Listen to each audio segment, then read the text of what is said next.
Try to read another one today. There's not any real sun coming up, so we're going to enjoy the beauty of the hills, the pelicans that are in the center, and the cormorants that are coming and going. So our shoreline here is a little sad. The way that it is far back. So, but the birds are lovely. The sound of the water is a smidge of ocean for being in Oklahoma. It's not a sound we get frequently enough. Let's see where I have it.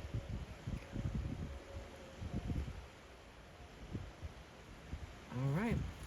Now we're going to continue with the Promethean Temperament from page 47 with the 4 temperaments. The Promethean Temperament. To make man more like the gods, Prometheus gave him fire, the symbol of light and energy. In harnessing light and energy, mankind gains control and understanding of nature. To understand and control nature is to possess powers, and it is that, the desire for powers, that sets the Promethean apart from others. These are the NTs, the INTPs, the ENTP, the INTJ, the ENTJ. They are rather infrequent, only about 12% of the population, or some 24 million people. In school, before there are selective factors operating, only 4 in a class of 32 would be NTs. Of these 4, only 1 would be introverted, an INTP, or an INTJ. So an entirely different social environment surrounds the NTs. They must live with aliens, while the SPs and SJs are continuously surrounded by their own kind. The teachers and parents of NTs are more likely than not to be SPs or SJs. About 1 family in 16 would have both parents as Ns, and only 1 in 1,000 families would have both parents be NTs. Power fascinates the NT.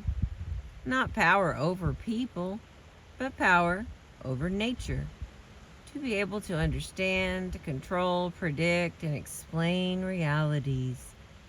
Note that these are the 4 aims of science: control and understanding, prediction and explanation. Scratch an NT, find a scientist.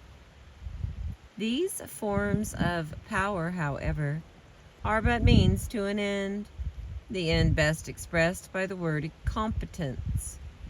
So it is not exactly power that the NT wants, but rather competencies, capabilities, abilities, capacities, skills, ingenuity, repertoire. Birds are coming back in there.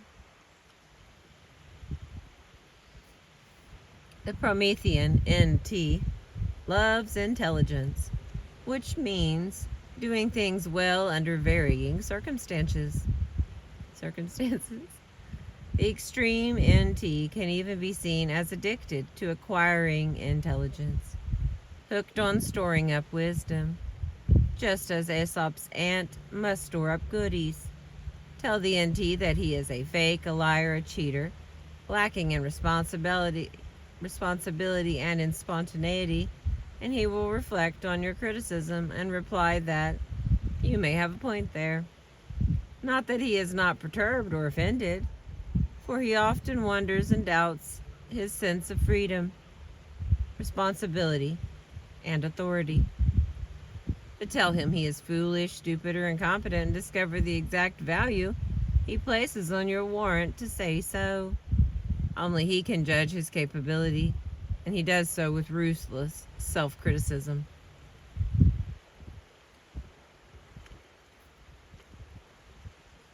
Wanting to be competent is not a strong enough expression of the force Behind the NT's quest, he must be competent.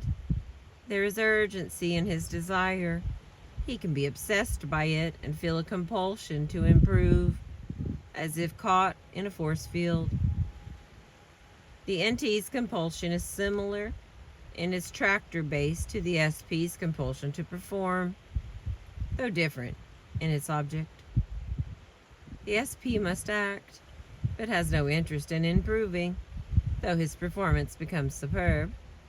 The NT must improve, but has no interest in action as such, though he does act, and with increasing precision and exactitude.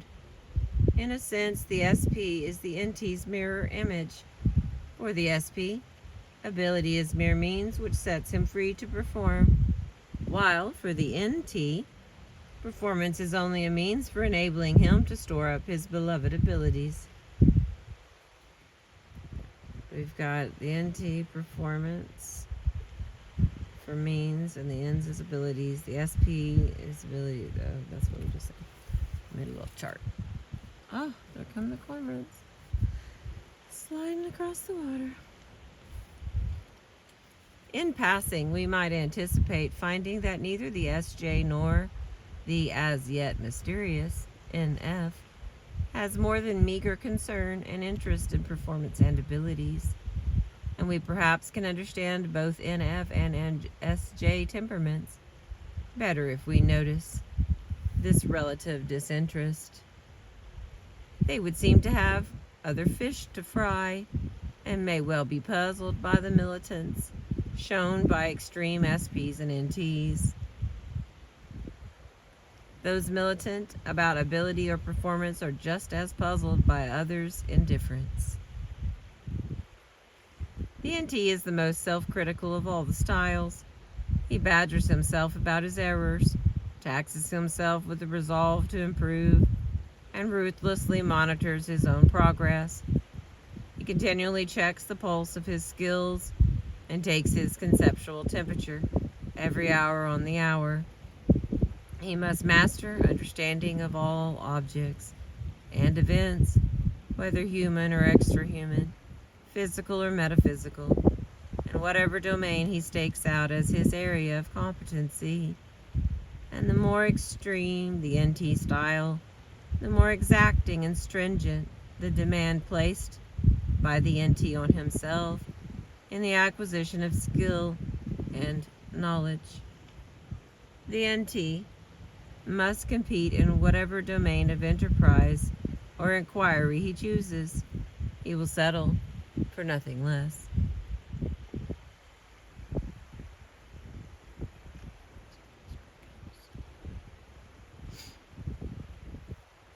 In contrast to the shoulds and oughts of the SJ, the NT has many should knows and should be able to's itemized in massive lists inside his head.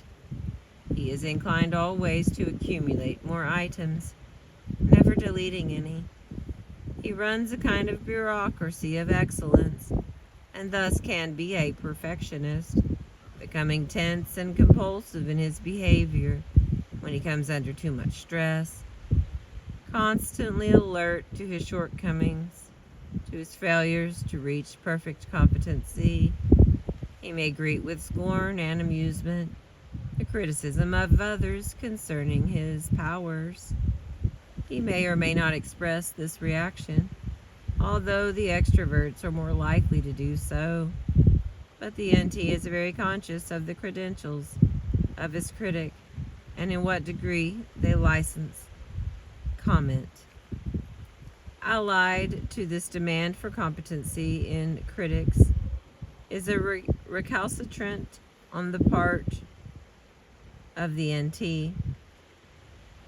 Recalcitrance. Even from an early age, to accept without question is the domain of ideas, even a widely accepted authority.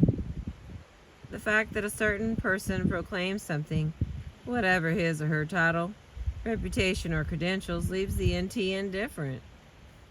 The pronouncement must stand on its own merits, tried in the court of coherence verification, and pragmatics.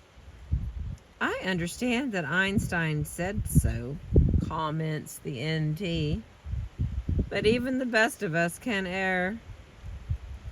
This recalcitrance to established authorities tends to make an NT, particularly those with extreme Promethean temperament, seem unusually individualist and even arrogant.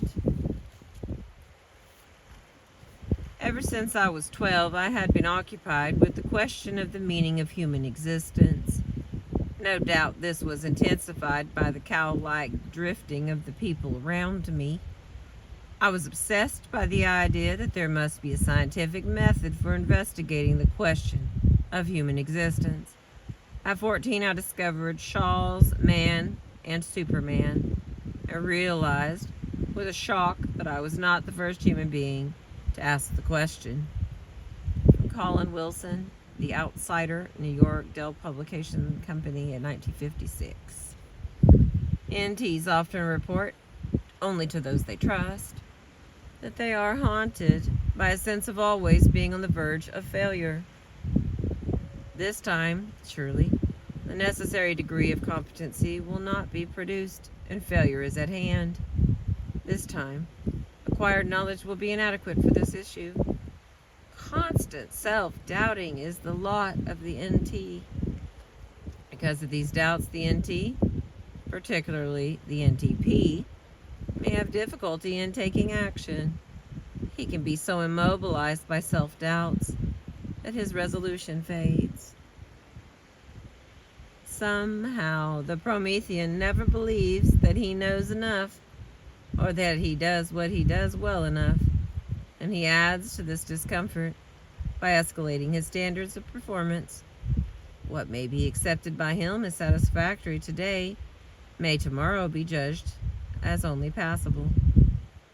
And the more extreme the NT, the more likely he is to increase his standards of performance to coincide with unusually good performances which occur now and then. His ordinary performances are thus viewed as short of the mark, and the NT experiences a pervasive sense of inadequacy. He intensifies his belief in this inadequacy by making unyielding demands on himself, taxing himself with constant improvement, holding a sort of mental stopwatch over himself, recording his gains and losses. He must be wholly competent in his work and in his play. He never gives himself respite from this self-imposed level of excellence. Watching an NT at play is apt to be touching and a little sad when compared to the SP's abandon. The NT, knowing logically that recreation is necessary for health, schedules his play, and during that playtime taxes himself with improving his recreational skills. For example, when engaging in a card game, he must make no mistakes. At the bridge table, others may make mistakes, but the NT does not allow himself lapses of logic or strategic inaccuracies. In tennis, each set must be the occasion for the improvement of certain strokes or the elimination of previously noted errors. The NT even demands of himself that he have a good time, since recreation is so defined.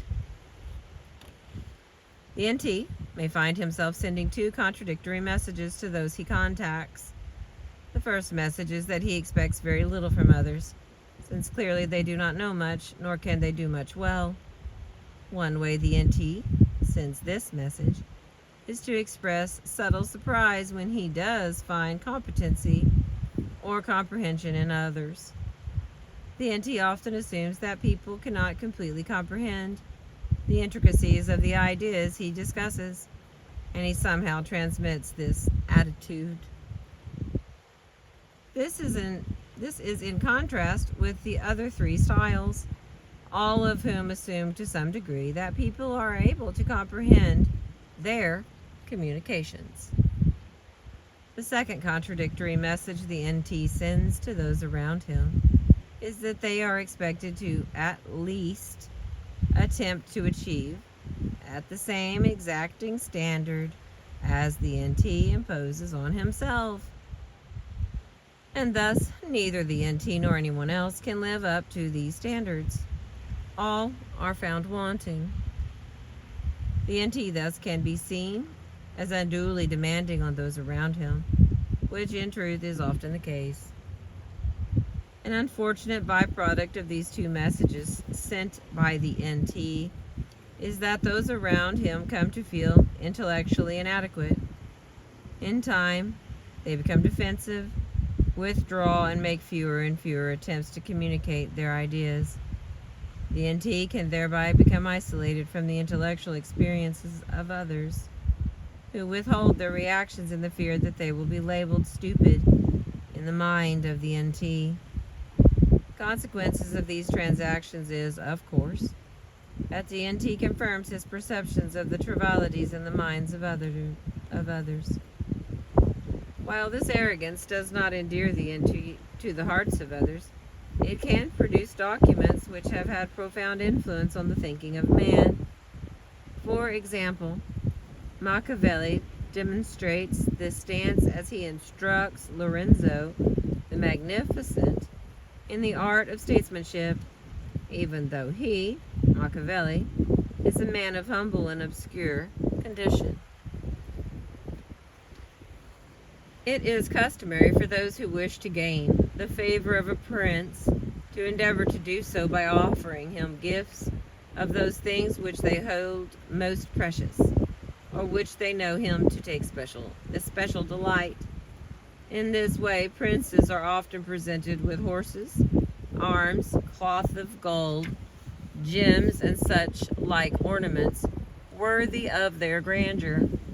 In my desire, however, to offer to your highness some humble testimony of my devotion, I have been unable to find among my possessions anything which I hold so dear or esteem so highly as that knowledge of the deeds of great men which I have acquired through a long experience of modern events and a constant study of the past. With the utmost diligence, I have long pondered and scrutinized the actions of the great, and now I offer the results to your highness within the compass of a small volume, and although I deem this work unworthy of your highness's acceptance, yet my confidence in your humanity assures me that you will receive it with favor, knowing that it is not in my power to offer you a greater gift than that of enabling you to understand, in a very short time, all those things which I have learnt at the cost of privation and danger in the course of many years. Niccolo Machiavelli, The Prince Mentor Classic, New York, 1952, page 31. In his communications, the NT is likely to speak with little or no redundancy. His communications tend to be terse, compact, and logical. He has a deep reluctance to state the obvious, restricting his verbal communications because he believes, of course, everyone knows that. And it follows for the NT that if he did state the obvious, his listeners surely would be bored. The NT tends to place little reliance on nonverbal qualifiers and at times is oblivious to emotional meta messages. In others' communications, the NT is inclined to be precise in his choice of language and hopes that others will be the same, though he soon learns that they will not. Henry VIII's daughter, Elizabeth the Great, who ruled England so competently for 4½ decades, illustrated this characteristic as she replied to the pressures of her courtiers to declare her matrimonial intentions. Elizabeth's reply was impressive. What I shall do hereafter I know not, but I assure you I am not at this time otherwise minded than I have declared unto you. Words could scarcely speak plainer. By E. Jenkins, Elizabeth the Great, New York Times publication, 1958. Elizabeth offers a fascinating contrast in personality with her antagonist of a lifetime, Mary Queen of Scots, who lived her life in an NF style. Elizabeth always was somewhat remote from those around her. Mary drew others close. Even her jailers came to love and adore her. Mary's behaviors were conceived and carried out in emotionality. Mary willed the possibility of her becoming Queen of England and acted on the naivete, never believing that her own son James might refuse to come to her rescue. Elizabeth's reaction was predictable, logical, ruthless, and necessary action taken with deep regret and sorrow, but with as little personal involvement as possible in condemning Mary to the executioner. Because the NT is so serious about the knowledge he must have to be competent and to be seen by others as competent, he does, in fact, frequently gain outstanding proficiency in his field. The dominance of his power hunger over his lesser hunger for action, duty, or self-actualization often exerts itself early in life, usually taking the form of a childish curiosity as to how things work, especially machines. The NT begins his search for explanations as soon as he has a language for questioning. He is puzzled by the world around him and is not satisfied with non sequitur answers from his elders. He wants the answers given to him to hang together and to make sense. He can be insistent in his efforts to gain these data to the extent of annoying others.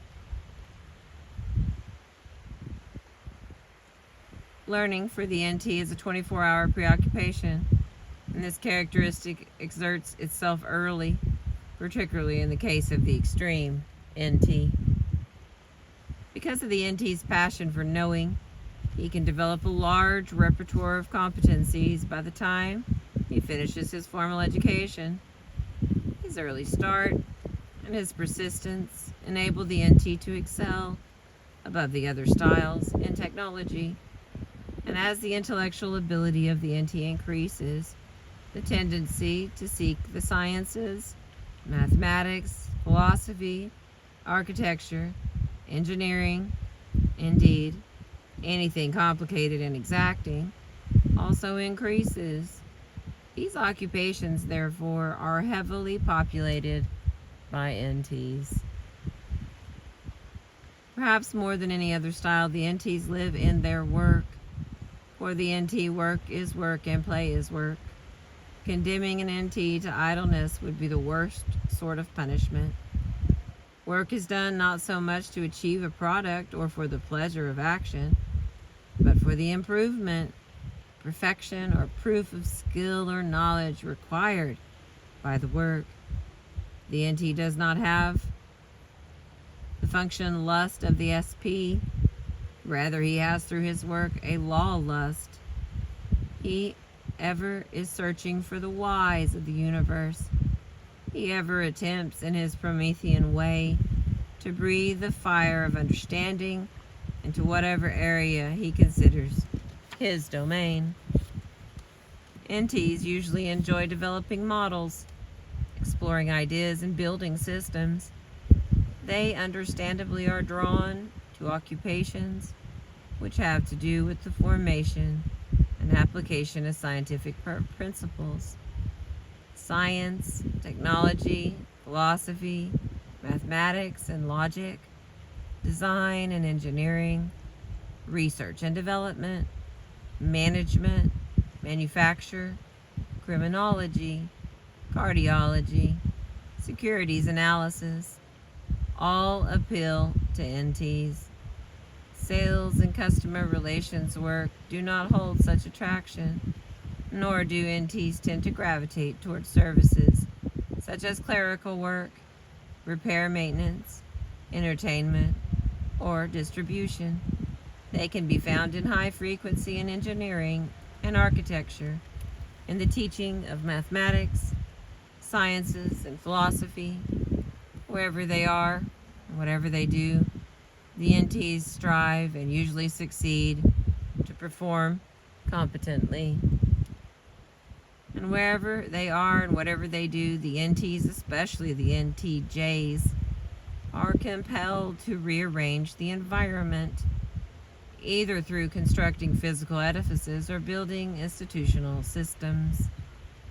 Ayn Rand, master of the NT character, again describes this characteristic in Howard Rourke, her protagonist in The Fountainhead.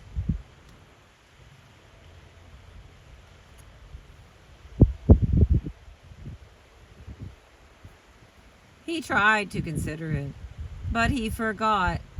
He was looking at the granite. He did not laugh as his eyes stopped in awareness of the earth around him. His face was like a law of nature, a thing one could not question, alter, or implore.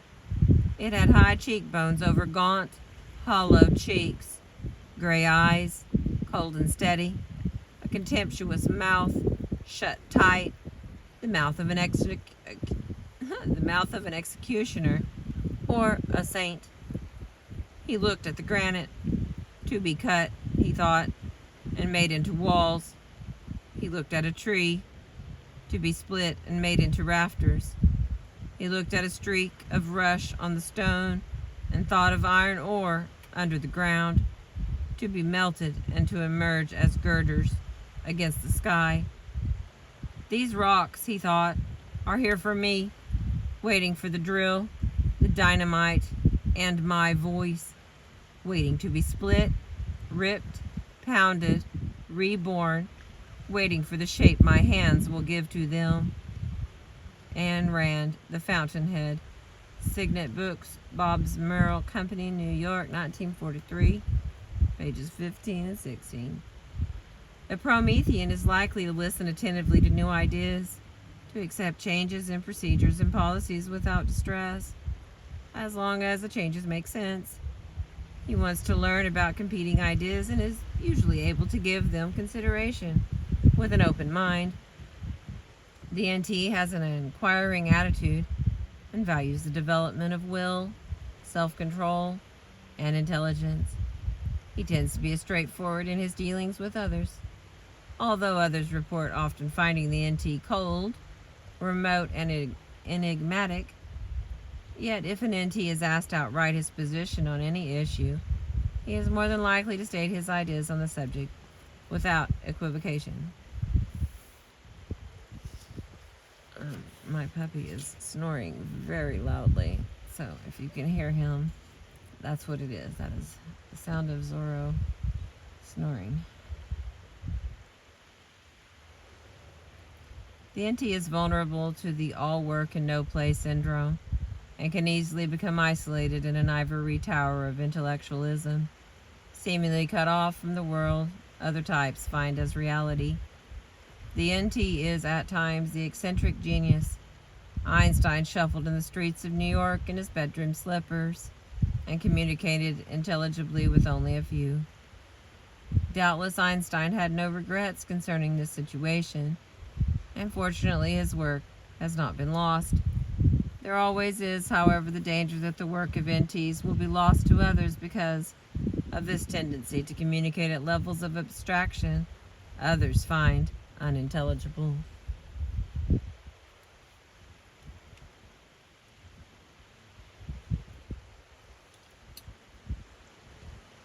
NTs, as a group, tend to enjoy playing with words, finding pleasure in exploring verbal intricacies. Convoluted phrases and paradoxical statements fascinate them. Contemplating Einstein's comment, "The laws of mathematics, as far as they refer to reality, are not certain, and as far as they are certain, do not refer to reality," would give delight to the NT, as does the reading of satire and the savoring of such complicated word structures as those found in Lewis Carroll's Alice in Wonderland. NTs tend to focus on the future, regarding the past as something dead and gone. What matters most is what might be and what might happen next. The past is useful only as means of giving direction to the future and for deciphering the lessons of history, taking heed to the warning that he who remains ignorant of history is doomed to repeat it. The NT is never willing to repeat an error. He is impatient with his initial mistake. To repeat such a behavior is anathema. Clearly, if principles were sufficiently understood, a repetition of errors would be unnecessary, and it is quite humiliating for an NT to be in the position where others are witness to the errors he makes in his work, especially errors in logic.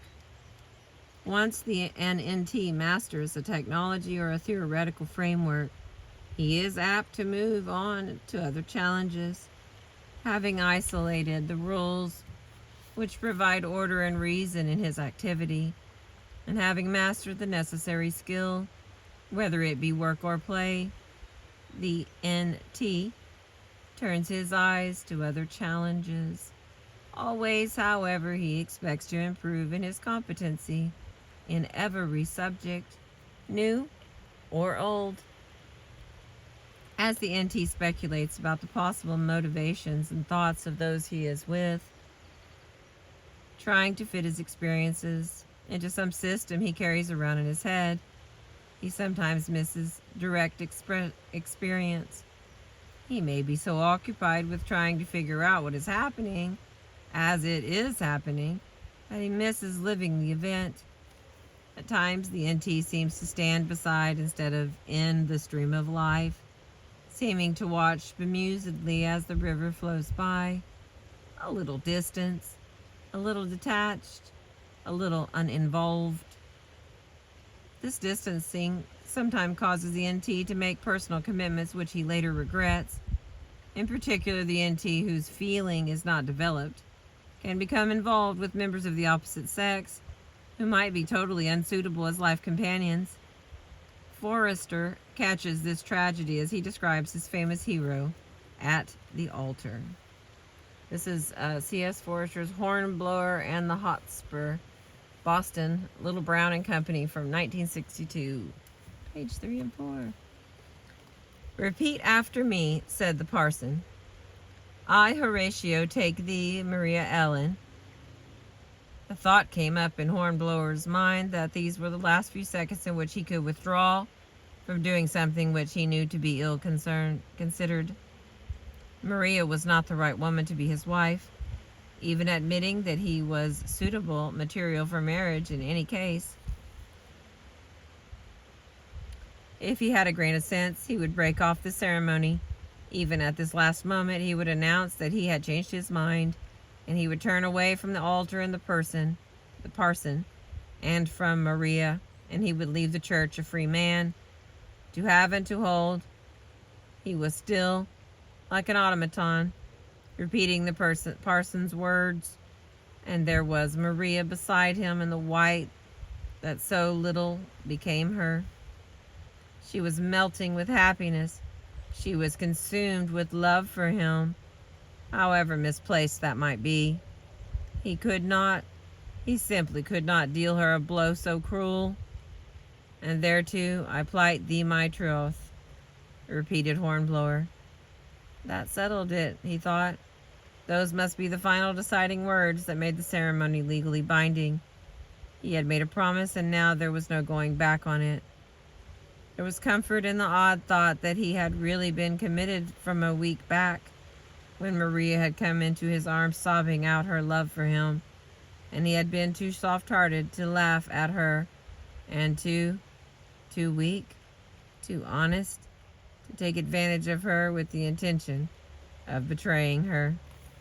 From the moment that he had listened to her, from the moment he had returned her kisses, gently, all these later results, the bridal dress, the ceremony in the church of St. Thomas a Becket, and the vague future of cloying affection, had been inevitable.